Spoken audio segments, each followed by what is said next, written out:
Ya, baik saudara, masuk bulan Februari ini kita akan punya satu subtopik, yaitu mengenai kasih. Ya, kasih yang Allah sudah nyatakan. Kadang-kadang ini kata yang sering keluar dari mulut bibir kita, tapi biarlah hari ini kita sungguh-sungguh mendalaminya lagi, saudara. Ya, nah, sengaja ini saya beri judul kasih yang tidak kita mulai. Ya, untuk memperlihatkan sebuah kebenaran sekaligus membuat kita lebih tertanam ya di balik dengan pesan yang ada di balik judul ini. Nah, kalau kita bicara kasih, ya kata kerjanya itu mengasihi, memang secara otomatis kita langsung berpikir tentang semua kewajiban-kewajiban moral. Perbuatan baik, ya memberi perhatian, mungkin membuka perasaan kita, ya punya satu perasaan akrab, satu perasaan hangat gitu. Dan kita langsung terpikir mengenai semua hal-hal yang kita perlu lakukan supaya kasih ini menjadi nyata. Nah, tentu saja itu benar, saudara. Itu adalah unsur yang jelas nampak dari perbuatan kasih. Ya.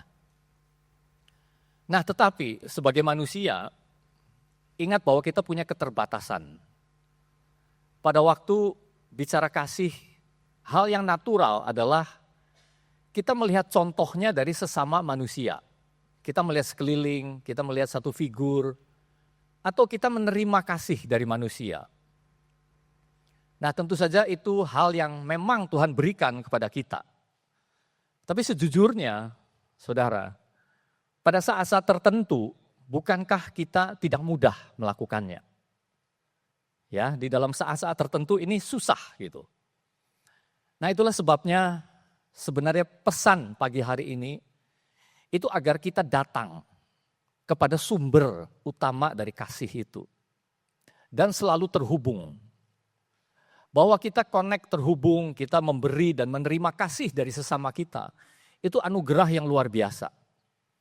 Tapi di atas semuanya ada anugerah yang hanya bisa berasal dari Tuhan sendiri.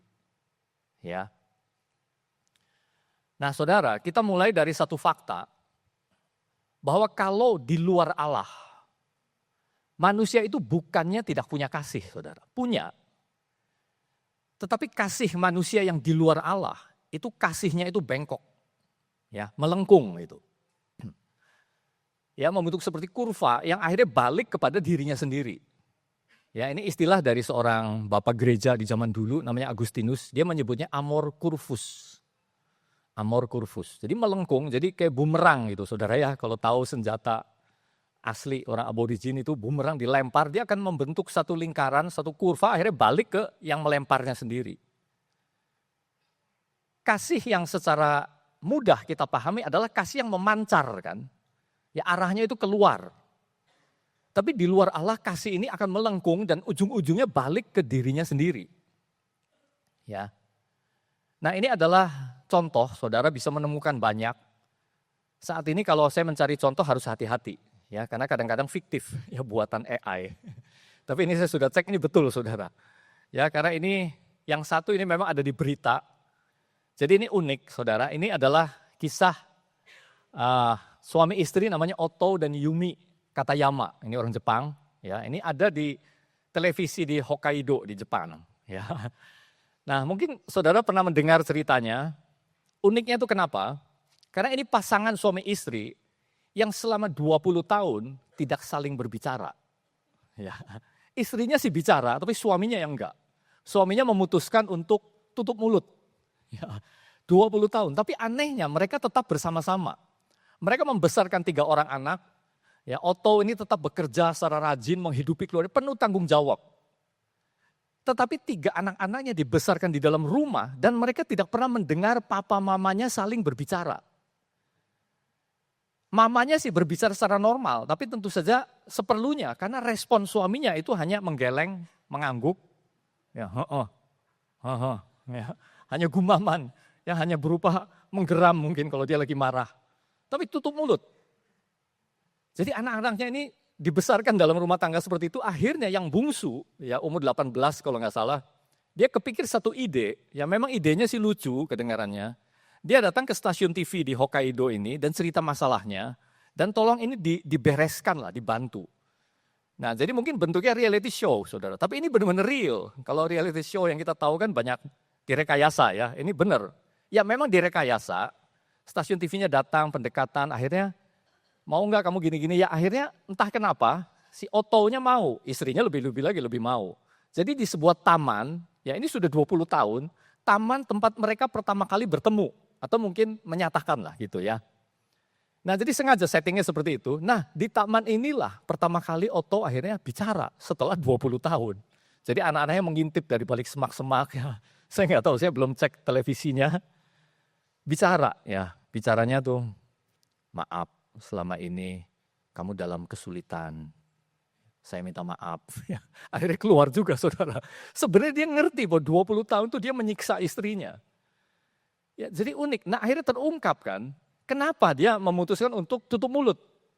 Saudara, kadang-kadang kita pikir lucu. Sebabnya karena pada waktu mulai punya anak, istrinya sibuk ngurus anak, ngurus bayi.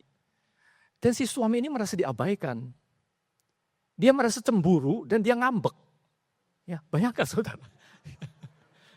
Saya waktu cerita sama istri saya komentarnya konyol sekali ya. Tapi jujur saudara, ya ini jujur. Sebagai laki-laki, saya bisa sedikit memahami. Ya. Karena apa? Laki-laki itu punya gengsi kan. Ya, kadang-kadang tuntutannya itu ingin berharap istrinya ngerti. Dan tipe kepribadian tertentu, apalagi ini didukung oleh culture. Saya nggak gitu memahami, tapi mungkin ada beberapa saudara yang lebih paham budaya Jepang. Mereka itu memang gengsinya kan tinggi, ya, tidak gampang mengekspresikan perasaannya. Tapi mereka orang yang menghormati struktur, menghormati satu lembaga. Itulah sebabnya Otto ini tetap berfungsi normal. Hanya yang satu ini diabaikan. Ya. Nah, saudara, kalau yang kedua, ya, ini lebih tragis. Ya, ini kan kita bicara mengenai kasih yang dari manusia, ya. Ini bahkan anak ini tidak pernah dalam hidupnya yang singkat hanya 5 tahun, tidak pernah mengalami yang namanya kasih. Kasih itu benda asing. Waktu lahir, waktu di dalam kandungan, mamanya sudah kecanduan narkoba. Jadi jelas nggak capable, nggak mampu. Ya, dicoba sih sekian tahun, mungkin sampai umur 3, umur 4 saya lupa. Tapi ya jelas ini penelantaran anak. Bukan hanya penelantaran, bahkan penderitaan bagi anak. Karena untuk hidupnya sendiri seorang pecandu narkoba. Jadi akhirnya ini seperti seolah-olah dioper-oper gitu ya anak ini. Kasihan sekali. Akhirnya dia jatuh ke, sebenarnya kalau secara ini masih ada hubungan disebutnya nenek. Tapi bukan nenek langsung gitu. Dan nenek ini tinggal bersama sang bibi. Ya bukan bibi langsung. Nah ini menderita sekali saudara ya. Jadi dia bukan hanya ditelantarkan, tapi pokoknya disiksa lah gitu. Nah, sebenarnya tetangganya sudah mulai mengendus, ya sudah ada beberapa laporan, tapi entah kenapa ini lembaga apa ya di sana, mungkin lembaga perlindungan anak gitu ya, kan ada di sana lebih jelas gitu. Harusnya melakukan visit kan sebulan sekali, ini diabaikan. Laporan diterima, ditindaklanjuti, tapi tidak dengan segenap hati. Jadi makhluk yang kecil, yang malang ini benar-benar tidak punya pelindung. Dia begitu terbuka sepenuhnya terhadap berbagai serangan jenis kekejaman. Sampai akhirnya tubuhnya yang kecil itu nggak tahan lagi. Mati. Dan akhirnya benar kan, nah justru gara-gara dia meninggal, maka kasusnya jadi keangkat. Jadi diperiksa mau nggak mau, forensik gitu ya. Nah data laporan resminya sih karena serangan jantung. Tapi kan nggak masuk akal. Jadi sebenarnya ini karena sebuah trauma yang terus menerus. Sampai akhirnya tubuh kecilnya itu nggak tahan lagi. Ya, meninggal. Nah lebih menyedihkan pada waktu itu diperiksa baru keungkap semua. Bekas-bekas di dalam tubuhnya, bekas penyiksaan, ya bekas ikatan. Dan akhirnya kan naik ke pengadilan lebih terungkap lagi itu kekejaman yang luar biasa.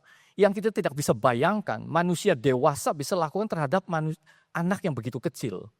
Ya bekas ikatan, ya bekas pukulan. Jadi kalau ada memar, ada luka, itu bukan hanya satu lapis, di bawahnya ada bekas-bekas luka berikutnya. Ya, kurang gizi, sampai sekolahnya TK mana gitu ya, mendapati suatu hari ini anak lagi cari-cari di tempat sampah. Karena lapar gitu. Ya ini manusia saudara. Nah jadi akhirnya Ya akhirnya dihukum ya. Tapi poin yang ingin saya sampaikan adalah inilah manusia secara natural kalau dia hidup di luar Tuhan. Yang satu contohnya, mungkin contoh yang ringan, tapi jangan salah ini bisa terjadi. Ya, hanya bentuknya berbeda di dalam setiap rumah. Yang satu juga bukan contoh yang langka. Coba saudara cari, ya berapa ya statistiknya. Ya penganiayaan terhadap anak, abusing, ya sampai akhirnya korban jiwa itu banyak sekali saudara.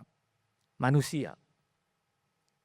Nah, kita akan lihat dari 1 Yohanes 4. Ya. Ayat 7-10. Saudara-saudaraku yang kekasih, marilah kita saling mengasihi. Sebab kasih itu berasal dari Allah. Dan setiap orang yang mengasihi lahir dari Allah dan mengenal Allah. Barang siapa tidak mengasihi, ia tidak mengenal Allah. Sebab Allah adalah kasih. Dalam hal inilah kasih Allah dinyatakan di tengah-tengah kita, yaitu bahwa Allah telah mengutus anaknya yang tunggal ke dalam dunia, supaya kita hidup olehnya. Inilah kasih itu, bukan kita yang telah mengasihi Allah, tetapi Allah yang telah mengasihi kita, dan yang telah mengutus anaknya sebagai pendamaian bagi dosa-dosa kita. Nah saudara, yang pertama kita harus pahami, ini surat, khususnya kata-kata ini, bukan ditujukan kepada orang-orang yang belum mengenal Tuhan. Karena dia katakan saudara-saudaraku yang kekasih. Jadi pada waktu menulis, Yohanes tahu, tulisan ini dia tujukan kepada orang-orang yang sudah di dalam Kristus. Para murid yang sudah bergabung di dalam jemaat, yang hidupnya sedang terus ditransformasi, sedang diubah oleh Allah dan sudah mengalami kasih Allah. Ya. Nah, sepintas kita pikir ini kan sudah tahu ya, Allah kasih, kita harus mengasihi. Tapi coba kita perdalam, ya ayat demi ayat ini berbicara dengan indahnya saudara. Ya, yang ayat 7, ya kalau kita lihat, pertama-tama kita pahami bahwa kasih yang dibicarakan di sini, itu kasih yang berasal dari Allah sendiri. Jadi ini perlu kita pahami dulu, kita bukan bicara mengenai tindakan-tindakan moral. Oh kamu harus memberi kebaikan, kamu harus punya belas kasihan, kamu harus menolong, harus ini itu perasaan hangat. Itu betul, tapi ini yang sesuatu yang lebih tinggi. Ini kasih yang berasal dari Allah sendiri. Bagaimana kita memahaminya? Saudara, kita lihat lawannya. Sekali lagi, kasih yang versi manusia. Karena saya kalau belajar kontrasnya, saya akan lebih memahami apa yang dikontraskannya. Dengan kita melihat kasih manusia, terutama segala kekurangannya, kita jadi akan melihat betapa sempurnanya kasih Allah itu. Terutama nanti pada waktu kita sampai ke ayat 9. Nah saudara, kasih manusia itu seperti apa? Masalahnya ada di dalam perwujudannya saudara. Itu kasih manusia. Sebagai contoh begini, ini saya jujur. Kalau ditanya apakah saya mengasihi anak saya, jelas saya menjawab 100% mutlak. Bahkan kalau disusul, apakah saya mau memberikan diri saya kepada anak saya? Jelas mau. Saya bahkan bayangkan kalau ini rekayasa, suatu saat saya harus memberikan jantung saya misalkan. Supaya anak saya bisa hidup dan saya mati. Saya pun mau saudara. Sanggup gitu, maksudnya ada keinginan itu. Tetapi masalahnya ada di dalam cara saya mewujudkan kasih saya kepada anak saya. Itulah mulai muncul banyak cacat celah. Karena apa? Karena saya manusia yang masih punya kekurangan. Yang paling gampang, saya manusia yang dibatasi oleh misalkan emosi yang tidak stabil. Ya. Saya punya respon yang kadang benar, kadang salah. Coba kita telusuri saudara. Kasih manusia itu sebenarnya bisa kehabisan daya. Coba aja saudara di dalam kondisi yang sangat kelelahan. Saudara terkuras habis. Kasih itu masih ada, tapi bagaimana saudara mewujudkannya, itu kadang-kadang seperti baterai yang sudah habis. Perlu di-charge lagi. Kalau baterai habis ya lemah. Akibatnya mengabaikan muncul. Padahal kasih membutuhkan satu usaha kan di dalam mewujudkannya. Ya satu tindakan, satu ekspresi. Atau satu respon, tapi pada waktu baterainya habis ya lemah. Atau saya bisa menjadi sangat frustrasi. Dalam keadaan tertentu, mungkin karena apa yang dilakukan anak saya. Sebagai orang dewasa kan seharusnya saudara, kita kan selalu ada dalam kesadaran terus menerus bahwa ini memang anak yang lagi bertumbuh. umurnya baru 9 misalkan. Ya apalagi anak umur 5. Tetapi kadang-kadang karena frustrasi akhirnya reaktif kan. Kita jauh dari tindakan yang ideal. Nah lalu kadang-kadang ini bercampur dengan kebutuhan saya sendiri. Sebagai seorang ayah yang memproyeksikan anak saya ke dalam satu image, satu gambaran. Karena gambaran itu membawa gambar saya sendiri sebagai ayahnya. Misalkan kata-kata kamu, ini kepada anak yang lebih besar biasanya. Kamu merusak harapan papa. Ya, itu bukan kalimat yang asing kan, di dalam banyak drama dan realitinya bisa terjadi. Seorang ayah begitu kecewa melihat tingkah laku anaknya, keluar kamu merusak harapan ayah. Itu amor kurvus, saudara. Karena kembali kepada harapan saya yang harus dipenuhi oleh anak saya. Lalu terbatas oleh pengetahuan saya. Saya tidak tahu, saudara, apa yang terbaik bagi anak saya. Saya bukan maha tahu. Kadang-kadang saya pikir begini, tapi betulkah seperti itu? Kan belum tentu. Ya. Benarkah kesimpulan saya melihat satu kejadian perkara, saya bereaksi tertentu, itu berdasarkan apa yang saya simpulkan. Betul tidak? Belum tentu betul. Saya bisa menarik sebuah kesimpulan yang salah. Dan terutama karena saya tidak tahu masa depan. Apa yang terjadi di depan saya nggak tahu. Saya punya nasihat yang terbaik sampai menimbulkan konflik, sampai merusak perwujudan kasih. Hanya karena saya pikir bahwa saya tahu nanti kamu akan begini. Kita seperti playing God akhirnya. Dan yang terakhir, yang paling jelas sekali. Kasih kita sebagai manusia tidak mampu memulihkan secara total, saudara. Kita bisa minta maaf, kita bisa melakukan hal-hal restitusi apapun untuk menebus apa yang sudah kita lakukan salah. Tetapi pemulihan yang sempurna tidak bisa datang dari saya sebagai manusia. Hanya Tuhan, hanya Roh Kudus yang bisa memulihkan hati orang. Nah itulah sebabnya di dalam ayat 7 ini, Yohanes tidak sedang berbicara tentang mengasihi Allah manusia. Ya. Tetapi dia katakan apa? Setiap orang yang mengasihi lahir dari Allah dan mengenal Allah. Nah itulah kuncinya, saudara. Orang yang lahir, kasih yang lahir dari Allah dan mengenal Allah. Ya, jadi maksudnya bukan bergantung pada saya sebagai sumber, tetapi lahir dari satu relasi dengan Allah. Karena sebenarnya kalau digampangkan, kita ini hanya saluran, saudara. Kasih yang tertinggi itu kita nggak punya. Kasih kita tuh masih sangat manusiawi sekali. Coba begitu kita ketemu dengan orang yang kurang akrab dengan kita, pasti kadarnya berbeda. Pada waktu itu harus mewujud mengenai sebuah tindakan menolong, cara kita menolong berbeda. Antara orang yang kita akrab sekali, anak sendiri misalkan, dengan orang lain yang kita baru kenal misalkan. Ya. Apalagi saudara, kalau seseorang itu begitu menjengkelkan saya, kadang-kadang kita bahkan gak mau nolong, biar dia rasakan. Karena saya sakit hati. Reaksi yang sebenarnya wajar sebagai manusia. Tapi kita lihat betapa lemahnya, betapa rapuhnya. Bayangkan kalau manusia itu hanya melihat kasihnya dari aspek yang horizontal ini. Dia tidak pernah tahu seperti apa kasihnya Tuhan. Ya akhirnya seperti itu, saudara. Ya. Nah jadi mengasihi dengan kasih Allah sebenarnya sederhana. Caranya adalah bagaimana kita terus-menerus terhubung. Memang ini masih kata yang abstrak ya. Terhubung itu gimana sih? Ya saudara tahu lah. Ya kembali ke dasar. Bagaimana kita terhubung dengan Tuhan. Paling tidak ada di dalam satu kesadaran kan. Perumpamaan Yesus itu cerita banyak mengenai kasih Allah. Mengenai orang yang berhutang, orang yang sudah diampuni. Lalu ujungnya kan bagaimana yang dia harus lakukan. Jadi ada satu sebab dulu yang dia terima dari tuannya, dari Tuhan. Barulah dia bisa lakukan itu terhadap sesamanya. Nah orang yang tidak punya kesadaran ini, walaupun hutangnya sudah diampuni, dia malah cekik sesamanya kan. Bayar hutangmu. Itu karena ini putus. Semua berasal dari dirinya sendiri. Karena saya yang dirugikan, saya yang jengkel, saya yang sakit hati.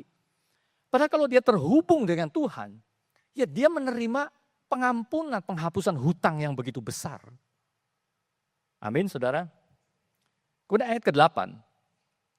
Barang siapa tidak mengasihi, ia tidak mengenal Allah. Sebab Allah adalah kasih. Nah saudara, ayat ini sering disalahpahami. Ini bukan ayat penghukuman. Artinya kalau seseorang jatuh di dalam tindakan yang kurang mengasihi, dia berlaku salah, dia seolah-olah agak kejam. oh berarti dia nggak kenal Allah. Bukan, maksudnya bukan itu saudara.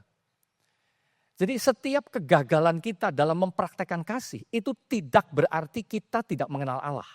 Ingat, karena Yohanes berbicara kepada orang-orang yang sudah mengenal Tuhan, sudah menerima kasih Tuhan. Tetapi orang-orang yang masih bisa gagal di dalam mewujudkan kasih-Nya. Jadi ini juga bukan mengenai perasaan. Kadang-kadang kalau perasaan saya nggak terlibat, ya saya nggak merasa akrab, dekat, hangat, oh berarti saya nggak mengasihi. Bukan juga saudara. Ya lalu apa maksudnya? Nah kalau saudara lihat ya kata mengasihi, tidak mengasihi, ya ini negatif. Ini memakai bentuk present. Ya. Jadi ini bicara mengenai satu kesimpulan dari gaya hidup. Bahwa orang ini yang sedang dilakukannya terus menerus adalah tanpa kasih. Terus menerus, memang gaya hidupnya sama sekali tidak ada ciri kasihnya. Dia terus menerus tertuju kepada dirinya. Bahkan dia terus menerus mungkin contoh yang tadi. Ya melakukan abuse, ya melakukan penyiksaan, menjahati orang terus menerus. Nah itu artinya orang yang tidak mengenal Allah. Ya.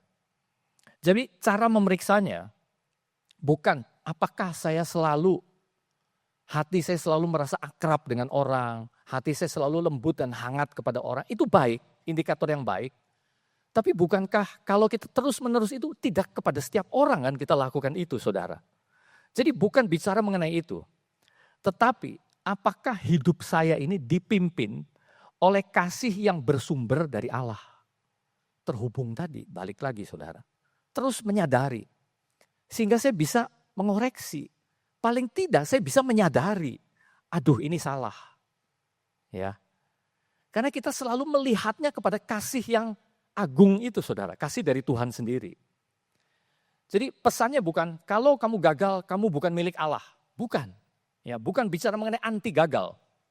Melainkan jika kamu benar-benar mengenal Allah, maka kasih Allah itu akan terus bekerja walaupun melalui bejana yang retak. Kita menyadari kita sebagai bejana yang retak. Tapi pokoknya kasih Allah itu sedang terus-menerus memimpin saya. Ya, itu dari ayat ke-8.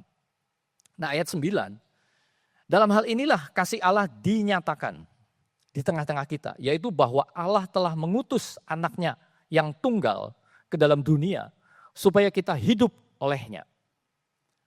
Saudara ini 3 hal yang sangat penting sekali. Yang pertama kasih Allah itu dinyatakan. Yang kedua dengan cara apa? Mengutus anaknya yang tunggal. Dan akibatnya kita menjadi hidup. Ya. Nah, kasih Allah dinyatakan. Ini artinya ini jenis kasih yang hanya bisa turun dari Allah sendiri. Turun dari hatinya Allah. Turun dari sorga. Turun dari Tuhan. Dan wujudnya adalah anaknya yang tunggal. Yaitu Yesus turun dari sorga. Mengambil rupa manusia menjadi daging. Dan akhirnya melakukan tindakan yang paling agung. Ya, dalam ayat tadi sudah dibahas kasih. Tidak ada kasih yang lebih besar daripada kasih yang memberikan nyawanya kepada sahabat-sahabatnya. Itulah yang Yesus lakukan. Jadi akhirnya Yesus yang historis ini menjadi fakta kan. Akhirnya menjadi firman. Menjadi Alkitab. Menjadi sesuatu kebenaran yang bisa kita baca. Dan akhirnya menjadi iman di dalam hidup kita. Kepada firman yang nyata itulah, firman yang menjadi manusia itulah. Iman kita terletak dan dibangun. Sehingga kita bisa menjadi percaya. Sehingga kita menerima hal yang sama. Walaupun kita bukan Petrus, bukan Yohanes. Sekian ribu tahun. Tapi kita menerima Yesus yang sama. Saudara bayangkan. Kalau kasih itu hanya kita pelajari, kita cari contohnya. Dan kita simpulkan. Dari pengetahuan saya. Dari pengalaman saya misalkan. Saudara, siapakah di antara kita yang punya pengalaman yang begitu sempurnanya mengenai kasih? Baik dikasihi maupun kita mengasihi. Saudara, adakah dari kita yang dikasihi dengan begitu sempurnanya? Sebagai anak, berarti kita mempunyai orang tua yang sempurna, saudara. Apakah kita mengasihi dengan begitu sempurnanya? Tidak, jelas kan? Karena kita bukan orang yang sempurna. Jadi bagaimana? Dari mana kita mengamatinya? Dari mana kita belajarnya? Lalu orang berusaha mencari, mengamati dunia ini. Di manakah kasih? Jelas akan kecewa, saudara. Ya, jelas akan kecewa. Pada waktu berusaha mencari contohnya dari tengah-tengah dunia. Ya. Nah, kemudian yang kedua, mengutus anaknya yang tunggal. Ini artinya apa, saudara? Artinya kasih Allah itu ditunjukkan dengan sebuah harga. Jadi kita ingin carikan apa harga yang paling tinggi. Sehingga saya bisa katakan Tuhan sayang sama saya. Saudara ambil contoh yang lain. Dengan Tuhan memberikan harta yang begitu berlimpahnya. Tuhan memberikan kedudukan yang begitu limpahnya. Kebahagiaan yang begitu limpahnya. Itu masih ada nominalnya, saudara. Tapi pada waktu dikatakan, makanya ini mengandung satu penekanan. Anaknya yang tunggal. Artinya hanya satu-satunya, saudara. Tunggal kan. Tapi toh itu diberikan kepada kita. Ya, coba saudara bayangkannya begitu. Bayangkan jika Allah itu hanya mengutus malaikatnya. Bayangkan jika Allah itu hanya memberikan perintah-perintahnya. Satu aturan tata hidup. Bagaimana manusia mengelola hidup, bagaimana kamu mengasihi. Ini aturannya semua. Melalui nabi-nabinya. Ya manusia menerima sesuatu yang harus, tapi dia nggak akan bisa lihat contohnya. Itulah sebabnya Allah mengirimkan anaknya yang tunggal. Nah kemudian saudara, ini sangat penting. Kita hidup olehnya. Kasih Allah itulah yang menghidupkan kita. Jadi artinya kalau tidak ada kasih Allah yang seperti ini, kita tidak hidup. Mengapa kita bisa hidup? Karena kasih Allah. Jadi ini kontrasnya persis seperti kematian, saudara. Ini sama seperti orang yang mati rohani. Kalau Allah tidak datang, Yesus tidak datang ke dalam hidup kita, kita ini pada hakikatnya hanyalah orang-orang yang mati secara rohani. Badannya sih hidup, tapi rohani kita itu mati. Sekaligus kita jadi melihat, siapa sih pemberi hidup ini? Ya hanya dari Dia sendiri. Dialah yang berinisiatif meninggalkan tahtanya yang begitu mulia, turun ke dunia untuk menghidupkan kita. Jadi mengapa kita bisa disebut anak-anak Allah menjadi anak-anak yang hidup rohaninya? Karena Dia yang memulai, saudara. Ini tidak bicara mengenai bagaimana kerasnya kita untuk hidup. Bagaimana kita bisa mendapatkan sesuatu yang kita hasilkan dari perbuatan kita sendiri. Seberapapun salehnya, seberapapun rindunya kita, seberapapun terbukanya pengertian kita. Kalau bukan Allah yang turun dari sorga, kita ini sebenarnya orang-orang yang akan terus mati. Amin, saudara. Coba saudara baca kembali ayat ini.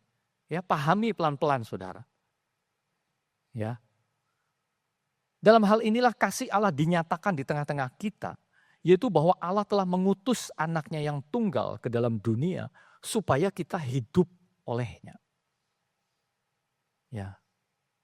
Tidak ada pesan yang bisa lebih jelas lagi. Kemudian ayat terakhir yang 10, inilah kasih itu. Bukan kita yang telah mengasihi Allah, tetapi Allah yang telah mengasihi kita dan yang telah mengutus anaknya sebagai pendamaian bagi dosa-dosa kita. Saudara, ini menjelaskan hakikat yang paling dalam dari kasih Allah. Kadang kita pikir bahwa Allah akan mengasihi saya setelah saya lakukan A. Setelah saya berhasil mengatasi problem B. Setelah saya berhasil menunjukkan C.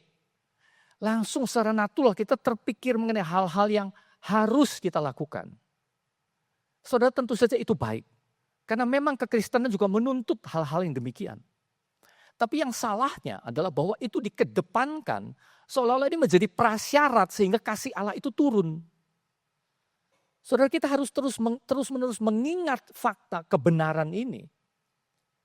Bahwa kasih Allah itu dinyatakan pada waktu kita masih berdosa, saudara. Ya. Artinya bahwa kasih Allah itu murni inisiatifnya dari Allah. Ya. Tanpa syarat. Karena pakai katanya Allah yang telah mengasihi kita. Dia sudah, ini pakai bentuk kata di dalam bahasa Yunani itu sangat tegas, saudara. Ya, sudah terjadi satu kali dan tidak diulang. Ya, itu namanya auris kalau dalam bahasa Yunani. Ini menunjukkan tindakan bebas Allah, lepas dari apa-apa yang kita bisa lakukan atau tidak lakukan. Ini benar-benar bebas, tidak tergantung. Nah, Ini sering ada dalam pemikiran kita bahwa kasih Allah itu tergantung dari mutunya kita.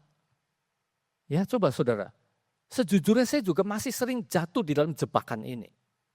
Ini bukan berarti kita menggampangkan kasih Allah. Tapi supaya kita memahami betapa tingginya, dalamnya, lebar panjangnya kasih Allah itu. Betapa berkuasanya sekaligus. Jadi ini tidak bicara mengenai dimensi yang kita biasa cukup akrab. Ya, ini bicara sebenarnya mengenai kuasa. Karena kalau kuasanya dari ability-nya kita, ini bukan kasih yang berkuasa. Allah bergantung kan. Dia baru bereaksi setelah melihat aksinya kita. Bukan itu kasih Allah, saudara. Jadi kasih Allah bukan karena potensi kita. Bukan karena apa yang kita tidak bisa, kita bisa. Bukan, kasih Allah tidak bergantung pada itu. Memang sesudah kita menerima kasih Allah, kita ada di dalam kewajiban untuk hidup sebagai anak-anak terang. Tapi jangan salah, jangan dibalik bahwa awalnya karena saya lakukan ini. Awalnya karena saya begini, maka kasih Allah turun. Tidak, itu berarti kasih Allah masih pakai syarat. Jadi sebenarnya dengan satu kalimat, kasih Allah itu tidak dinegosiasikan oleh nilainya kita, saudara. Oleh mutunya kita. Kamu kurang bermutu, ya kasih Allahnya akan turun, akan kurang. Tergantung kamu, semakin mutunya kamu tinggi, kualitasnya kasih Allah akan semakin besar. Itu kasih yang bergantung pada kita. Saudara bayangkan kalau Tuhan seperti itu. Kira-kira kita bermutu nggak saudara? Ya, kita gagal di dalam mutu yang Tuhan tetapkan. Nah kemudian Allah mengutus anaknya sebagai pendamaian bagi dosa-dosa kita. Ya ini sekali lagi. Kadang kita berpikir bahwa perbuatan kita lah yang membuat pendamaian itu terjadi. Karena saya lakukan ini, makanya pendamaian terjadi. Saudara sekali lagi itu salah. Karena kita cara berpikir begini, saudara kita perlu memahami sebenarnya apa yang memisahkan kita dari kasihnya Allah. Kita sudah tahu dosa yang memisahkan. Tapi naturnya dosa itu seperti apa? Kadang-kadang kita menggambarkannya begini. Ini manusia yang berdosa dan ini Allah yang kudus. Di antaranya terbentang satu jurang yang lebar yang panjang. Ya, ini ilustrasi yang boleh ya untuk memancing pemahaman kita. Tapi sebenarnya lebih dari itu. Karena yang memisahkan kita dari Allah bukan jarak, saudara. Bukan satu kedalaman yang ada ukurannya. Tetapi apa? Karena memang naturnya itu berbeda. Natur daging. Ya, Roma katakan hal itu tidak mungkin baginya. Orang yang hidup di dalam daging tidak mungkin berkenan kepada Allah. Hal itu tidak mungkin. Jadi sesuatu yang impossible yang gak bisa gitu. Karena natur di antara dosa dengan kekudusan itu begitu berbedanya. Mungkin contoh yang agak mendekati, kalau saudara pikir kita bisa mendekati matahari dengan keadaan yang seperti ini. Ya itu impossible kan, gak mungkin kan. Kita semakin mendekat kepada matahari, bukan kita semakin hangat, kita semakin hancur, maksudnya seperti itu. Itulah sebabnya Alkitab begitu tegas membedakan mengenai kekudusan Allah, sampai seringkali itu digambarkan secara fisik. Kamu gak bisa melihat wajahku, kamu gak bisa mendekat, jangan sentuh gunung ini. Itu sebenarnya gambaran bahwa memang Allah itu tidak tersentuh, saudara. Kita secara natural tidak mungkin bisa mendekati, apalagi menyentuh Allah. Jadi perlu pendamaian, sekaligus kita jadi ngerti betapa seriusnya pendamaian ini, saudara. Ya, jadi manusia yang berdosa itu mustahil untuk bisa berdiri di hadapan Allah. Dan yang paling memahami ini memang orang-orang Yahudi. Mereka bahkan menyebut nama Tuhan yang kudus itu aja sampai nggak berani. Ya, huruf YHWH itu katanya misteri sebenarnya. Itu akhirnya ditambahkan huruf vokal itu belakangan. Dan memang tidak bisa dibuktikan kebenarannya karena imam besarnya sudah putus. Dan imam besar ini berani menyebut nama YHWH itu hanya sekali setahun. Di dalam hari raya Yom Kippur. Waktu dia masuk dengan penuh ketakutan ke dalam ruang maha kudus. Dan akhirnya inilah yang diturunkan kepada anaknya. Lain orang gak ada yang tahu. Ini bacanya gimana YHWH ini. Imam besarnya putus juga ini caranya. Tradisi ini putus. Orang takut menyebut nama Tuhan. Sehingga diganti dengan kata Adonai. Artinya Tuhan, artinya Tuhan. Nama yang kudus itu sendiri takut diucapkan dari bibir yang najis. Ya sama seperti Yesaya kan. Celakalah aku sebab aku orang yang najis bibir. langsung yang dia terpikir adalah bibirnya yang najis. Belum terpikir segala kenajisannya yang lain. Jadi itulah jarak, bukan hanya jarak. Itu natur yang membuat manusia tidak mungkin. Kalau bukan Allah yang terlebih dahulu turun dan memberikan anugerahnya kepada kita. Itu bentuk kasih. Kalau kita memahami kasih Allah yang sedemikian, kita memahami segala ketidaklayakan kita, tapi toh Tuhan layakan, diampuni, bahkan dipulihkan, bahkan diberi masa depan yang baru, makna yang baru. Dulu hidup saya demi ini, demi itu. Sekarang hidup saya adalah demi sebuah makna yang baru yang dari Tuhan sendiri. Saudara, ini adalah jenis kasih yang dari Tuhan. Amin. Jadi bagian terakhir, saudara, ini wisdom. Wisdomnya berupa kita mengajukan 3 pertanyaan ini. Pertama, apakah saya telah menerima kasih Allah? Maksudnya bukan menerima informasi ya saudara, beda. Saya bisa paham, bisa ngerti secara informasi. Ya itulah sebabnya tadi mengenal itu pakai kata ginosko di dalam Yunani. Itu mirip dengan kata mengenal di dalam perjanjian lama, itu Ibrani adalah yada. Artinya satu hubungan. Ya, satu mengenal karena hubungan yang sedemikian gitu. Bahkan seringkali ini menggambarkan seperti relasi suami dengan istrinya. Ya, hubungan yang tidak ada di dalam dimensi hubungan yang lain, hanya antara suami dan istri. Ginosko itu mengenal. Seringkali kita tahu ini, tapi sungguh-sungguhkah kita ini menerima kasih Allah itu? Ya. Yang kedua, apakah kemudian selanjutnya otomatis hidup saya ini sedang dibentuk, bukan terbentuk ya saudara. Kalau terbentuk sudah final. Kita nggak pernah final dalam hidup ini saudara. Tapi yang penting saya sedang ada di dalam satu progres, sedang dibentuk oleh kasih Allah. Sehingga dalam setiap kegagalan saya mudah untuk menyadari. Mungkin ada masa terpuruk dulu. Aduh saya gagal. Ya saudara, saya sering mengalami ini. Ya sebagai orang yang sudah sedemikian dewasa ya dalam segi umur. Kadang-kadang saya begitu gagalnya di dalam menunjukkan kasih saya. Jelas itu kadang-kadang berhari-hari saya terpuruk saudara. Yang gak enak bahkan gak bisa tidur. Saya merasa orang yang gagal.